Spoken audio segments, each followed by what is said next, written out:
Hi everyone. This week we're going to look at plant assets and depreciation, amortization, and depletion methods. So the first problem that we're going to do today is 9-1B. And 9-1B has us allocate payments and receipts to fixed assets. So previously this semester, we've just been given the cost of a plant asset and we've recorded it. But there are other items that are included in it. And so I encourage you to look through the textbook at the beginning of the chapter for each of the different items. There's a pretty good exhibit in there. So this one says the following payments and receipts are related to land improvements, and buildings acquired for use in a wholesale apparel business. The receipts are identified by an asterisk. So this is money that's coming in and everything else is money going out. So the first thing we're going to do is assign each payment and receipt to land. Remember, that's not depreciated. Land improvements, building, and other accounts. Choose the correct account from the drop-down list for each letter and enter the appropriate amount. So we're going to go through this and then we're going to calculate the cost for each of these items. So I'm going to go down the list. So the first item on the list is fee paid to attorney for title search, okay? And so title fees and title searches are going to be included in the land account. So I'm going to put here fees paid for title search. And of course, this is A that we're looking at. And so that full amount there is $3,600. So that's included in with the land. The next item is the cost of real estate acquired as a plant site. And your problem shows you that $720,000 is for the land and $60,000 is for a building that needs to be demolished. Both of these are included in the land account because everything that goes into the land account is to get the land ready to build upon. So the entire $780,000 is going to be included in the cost of the land. So I'm going to put that up here. That's the cost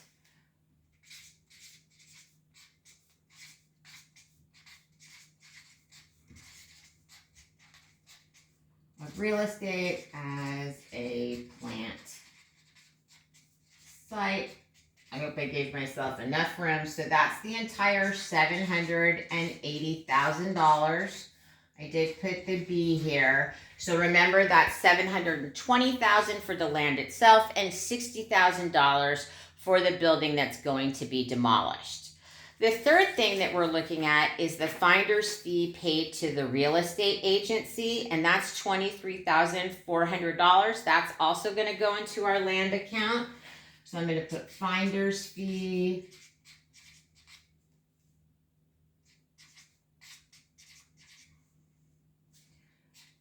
paid to agent. So that's going to be C. That is $23,400. The fourth item are the delinquent real estate taxes on the property. Remember, we purchased this land for a plant site. We have to have all these expenses before we can build the building. So this all goes into the land account. So delinquent, DELINQUENT, real estate taxes.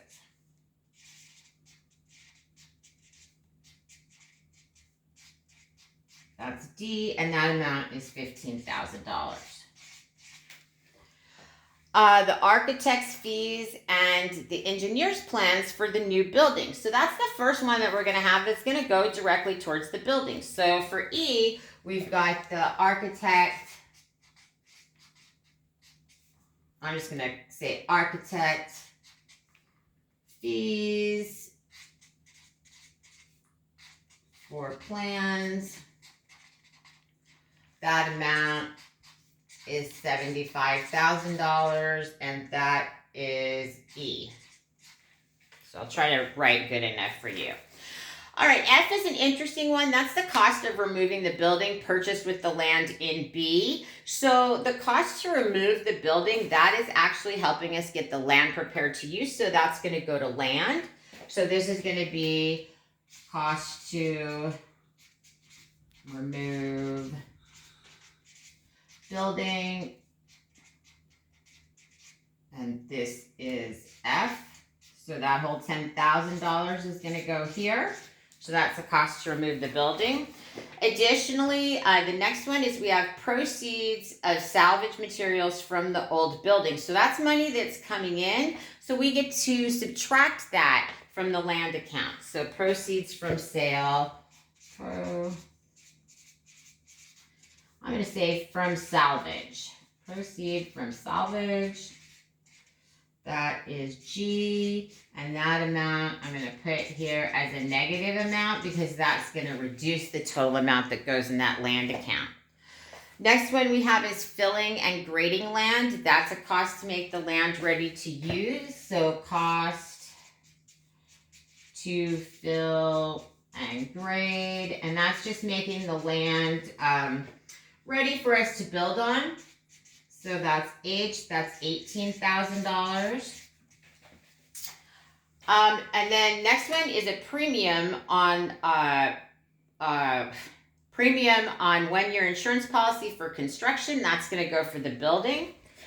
So I'm going to put 1 year insurance policy. That amounts $8,400. So. All right, so, and that was I. So trying to get all that stuff in there. The next one says money borrowed to pay building contractor. So that's going to go under here in our other column. So this is money borrowed. And a good way to remember this is to just remember the journal entry for when we borrow money, right? We get cash, so we debit cash, and then we need to credit that notes payable that we're going to have. So that goes into an other account. That is an entrance of money, so as a receipt, so I'm going to put that in just as going to another account. Then we've got K. K is special assessment paid to the city for extension of the water and main line. Again, that's going to go back under land. So we've got our, I'm just going to say extend water main. Because that's, again, getting the land ready to use. We can't build on it without the water. That's $13,400. Then we've got cost of repairing windstorm damage during construction. That is not included in with the land, the building, or the land improvement. That is considered an other cost. So we're going to expense that at the time it's incurred. So here we've got repair wind storm damage. And that is I. That cost is $3,000. So we'd have something like windstorm damage expense. That's what we would debit, and then we would credit cash to pay that. The same is true. Oh no, it's not I, it's L. All right, the next one is cost of repairing vandalism. So again, that's not going to get included. Cost of vandalism. So that is M. That cost is going to be $2,000. We're going to include that there. The next item that we have for N is the cost of trees and shrubberies planted. That goes into land improvements. And the difference between land and land improvements is land cannot be depreciated. Those costs are just going to sit in that account until we sell that land. Land improvements are going to lose their value over time, so we're going to depreciate those. So we've got cost of trees and shrubbery, cost of trees and shrubs, and that cost is $14,000. I'll put put my dollar sign up here on others. Then cost of paving the parking lot. That's also a land improvement. I'm just going to put parking lot. That amount is $21,600.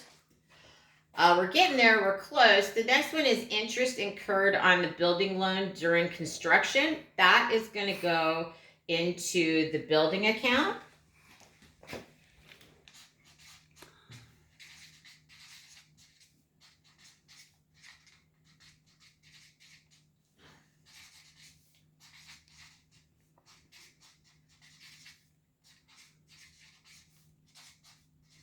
And I'm going to put during construction down here because after construction, that interest is just going to be expensed normally the way we do other interest expense. So that is P, and that is $40,000.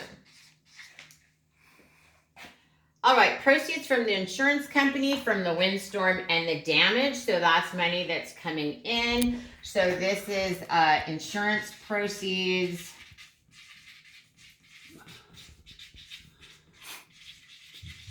So on our claims, that is Q. That amount's coming in, so that's why I'm putting it in parentheses because it's a receipt that comes in. Two more left. R, we've got payment to building contractor for the new building. That's obviously going to go under the building.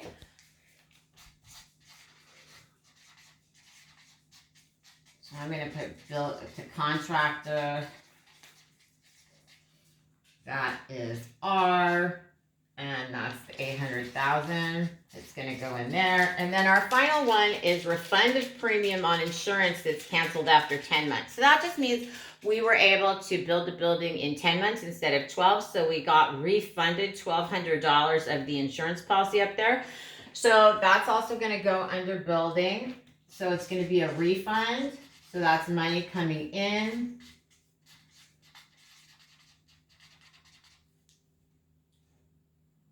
And this is S, and this amount is $1,400. So once we've done all this, we can actually calculate the amounts in each of these accounts. So if you add up everything under land, we look over here, we've got our $3,600, our $780,000, the $23,400, the $15,000, the $10,000. We want to subtract the $3,400. And then we add in the $18,000 and the $13,400. We get a total for the land account of $860,000.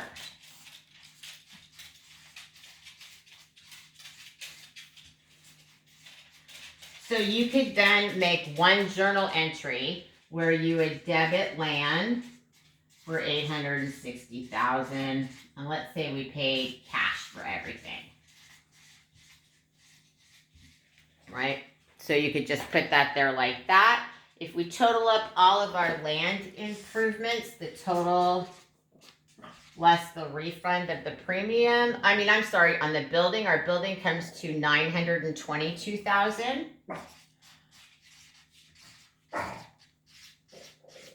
So that's going to be, I need to pause to let my puppy out. All right, the puppy has gone out, so we're going to pick up here. The total amount that's going to be debited to the building is $922,000.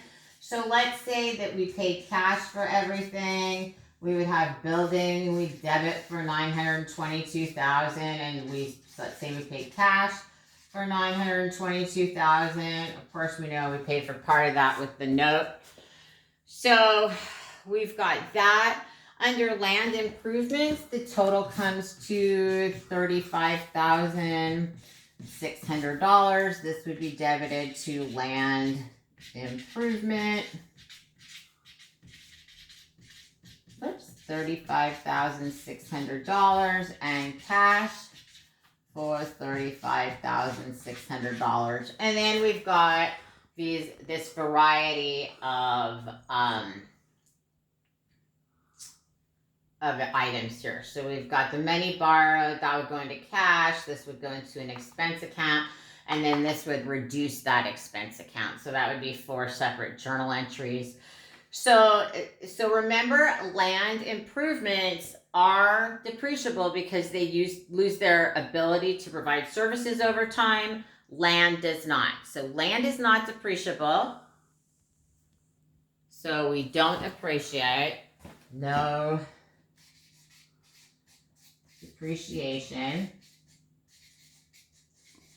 The building, of course, we will depreciate. And the land improvements are depreciated. And that is everything that we have for the problem. There is a question that says, what if the cost of this parking lot was included in the land account? What would happen then is our depreciation expense would be understated because we don't depreciate land, so this wouldn't be depreciated.